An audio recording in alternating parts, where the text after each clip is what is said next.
I'm very in the middle on this movie. I didn't even think I would ever make a video about it before it came out, but here we are. Like many people, I've wanted a Flash movie to come out since I was a little kid. Back in the day watching Justice League on my shitty little square TV in the back of my grandma's house on repeat, being like, man, it'd be so cool if the Flash had a movie. And for like a season and a half I even tried to watch the TV show because that was the closest fucking thing I could get. And then he finally started appearing in movies played by Ezra Miller, who we'll talk about in a second. The 12-year-old me, or however the fuck old I was, couldn't have been more excited for this shit. He was my favorite part of the Joss Whedon Justice League when I went to see it, but in retrospect he's kind of fucking annoying in that. And he's one of my favorite parts of the Zack Snyder one as well, because they actually give him so much to do. Like, he single-handedly saves the universe by himself briefly. But what's he doing in Joss Whedon version? He like pushes a truck.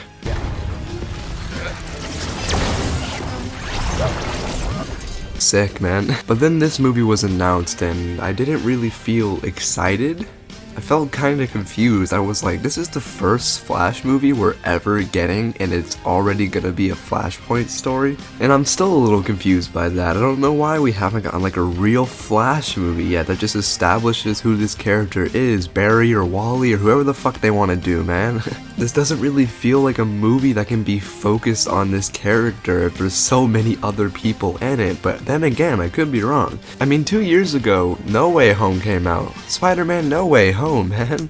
In some insane miracle, that movie somehow managed to be good and work, despite the fact that it shouldn't have at all, dude. There was way too many characters in this script, way too many actors who were going to be sharing the screen. There's no way that this convoluted ass story should have worked so well, but it did. But will lightning really strike twice? What are the odds that the Flash movie is anything like No Way Home? I feel like Spider-Man No Way Home was like a once-in-a-lifetime thing. I don't know if that magic can just be recreated on a whim like this. Maybe I could be wrong.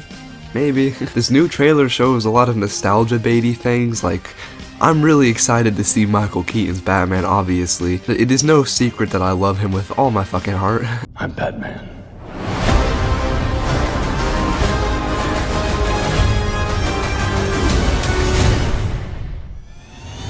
But at the same time, I don't know if it's really worth going to see this movie just because I'm mostly excited to see Michael Keaton. And I also don't know if they're gonna do him that much justice either. Apparently, he's like one of the most important characters in this movie, like he has a good amount of screen time. So I'm gonna hope that this is kind of the conclusion I've always wanted for this character. This apparently takes place like 30 years after Batman Returns, which makes sense. We in a way get to see a conclusion to this character, like a proper one. Tim Burton never got to make his third movie, so like we don't know exactly what he would have done, but I mean there is a comic that kind of fills in the blanks, so you can read that, I guess. But we never got to see Michael Keaton have that one last moment to shine as Batman, and hopefully this is it. Another character I'm really excited to see is Superwoman, but she seems very passionate about this character, and honestly I think this character might be the best part of this entire movie. We see a good amount of her in both of these trailers, and most of her time is just kicking people's asses. It's fucking amazing.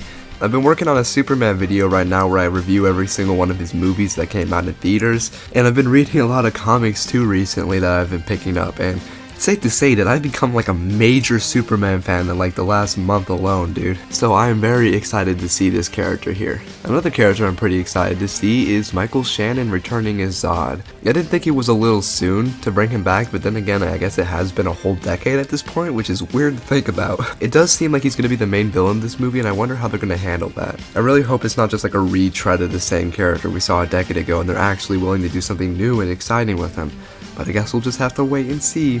And I guess we have to talk about the big elephant in this room, which is Ezra Miller as Barry Allen. Ezra Miller I thought was great casting at one point, but now I'm not so sure, man. I don't know the full picture of what's going on with them. You can probably find some information for yourself out there. It's not very secret. But allegedly, Ezra Miller has done some not very great things, so watching this movie is gonna be kinda awkward. Ben Affleck's also gonna be here for what looks like 10 minutes at most. It's still kind of cool, I guess, and all those Ben Affleck fans out there are gonna be excited. A lot of this movie looks kind of bland, if that makes sense. Like, there's a lot of shots that just take place in this like random desert environment, and a lot of the special effects don't look that great. Maybe they'll polish them more by the time the movie comes out. I don't know, it's pretty soon.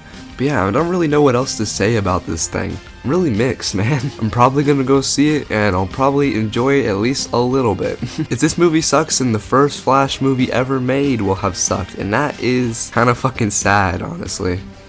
I don't want to think about that. You want to get nuts? Let's get nuts.